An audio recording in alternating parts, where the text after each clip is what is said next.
Obviously in our world, we don't know how long science takes and how far we are away. So, for example, if you use it in the music industry, if someone brings a single out, you know a bit about what's going to happen and you've got a bit of a taster about what happens on the album, then the full body of work comes out and you're like, okay, that's it. Is that similar to this? Is that you need lots of the singles to be released in order to put everything together to get the wider picture? And what are we talking, like 5 years, 10 years, 20 years, when we can find out exactly what bacteria is in our stomachs and if that is going to increase or decrease our risk of having inflammatory diseases like arthritis? Yeah, I mean, it's a long investment. You're talking a decade.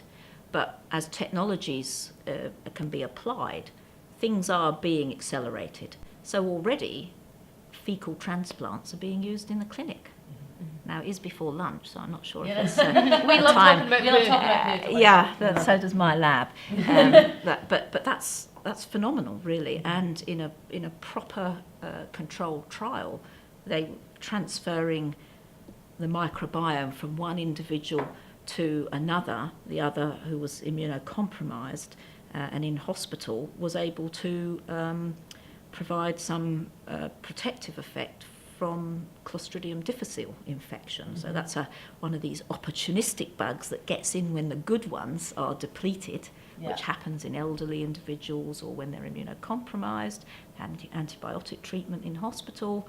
They get an outgrowth of this pathogen, this baddie, and of course by putting in some good ones, this had a better effect than antibiotic treatment. Mm-hmm. It's like an opportunist burglar going in when he knows that the house is empty. Vulnerable, exactly.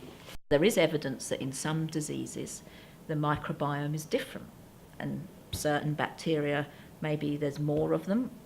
Another thing is that sometimes there can be less of particular bacteria, less of the good bacteria, probably something you've come across in talking to people. Mm-hmm. An inflammatory bowel disease, which actually is an area of research we're very interested in, where all those immune cells in the body, in the gut, very close to all these bacteria, start to turn on those bacteria as if they were dangerous. And what we find in inflammatory bowel disease, or has been reported, is that there's a loss of a particular type of bacteria called the Clostridial cluster. And that's clear from the clinical studies, and now there's experimental studies trying to understand how those Clostridial species work and communicate to the immune system. And so this is where you're getting all your sort of singles coming, and you can actually start to make a hypothesis where the bits start to join up. And of course, that needs to be tested, and proper rigorous trials need to be done. And we're not there yet, but we're accumulating evidence to suggest that this is an important area, could be a gold mine in terms of medicine.